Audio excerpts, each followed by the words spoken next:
सूचना एवं अंतर्राष्ट्रीय संबंध विभाग के अंतर्गत तिब्बत संग्रहालय ने तिब्बत के नदियां पर आज से 3 महीने तक चलने वाली एक अस्थायी फोटो प्रदर्शनी का उद्घाटन किया था। इस फोटो प्रदर्शनी का शीर्षक है rivers of the sky glaciers to valleys. Photo प्रदर्शनी के उद्घाटन निर्वासित तिब्बती संसद के उपाध्यक्ष डोल्मा त्सरिंग ने किया था। यह फोटो प्रदर्शनी नवंबर महीने से फरवरी तक चलेगा। हमारे सभी दर्शक तिब्बत के पर्यावरण संबंधित फोटो प्रदर्शनी का तिब्बत संग्रहालय में आनंद ले सकते हैं।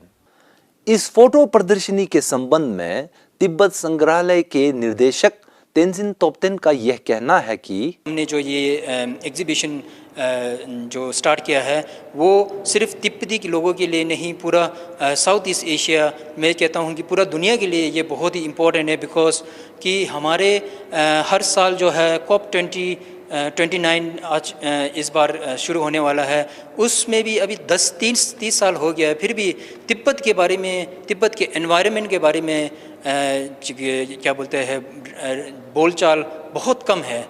तो ये क्यों है, ये बहुत ही बड़ा प्रश्न है।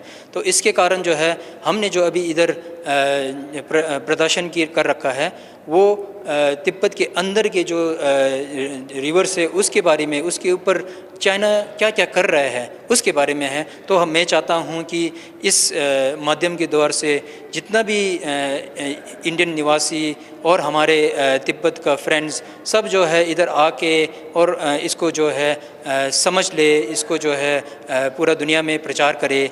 यही हमारा क्या बोलते हैं मेन उद्देश्य है।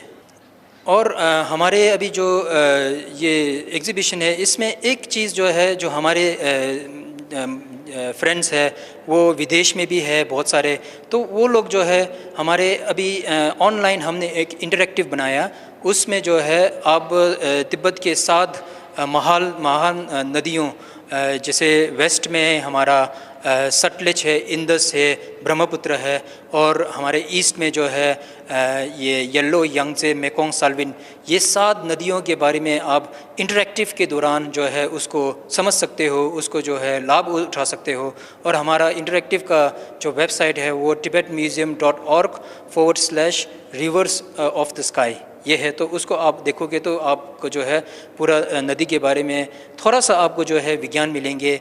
और मैं चाहता हूँ ये जो है आपका पहला कदम होना चाहिए इस महान टॉपिक के ऊपर।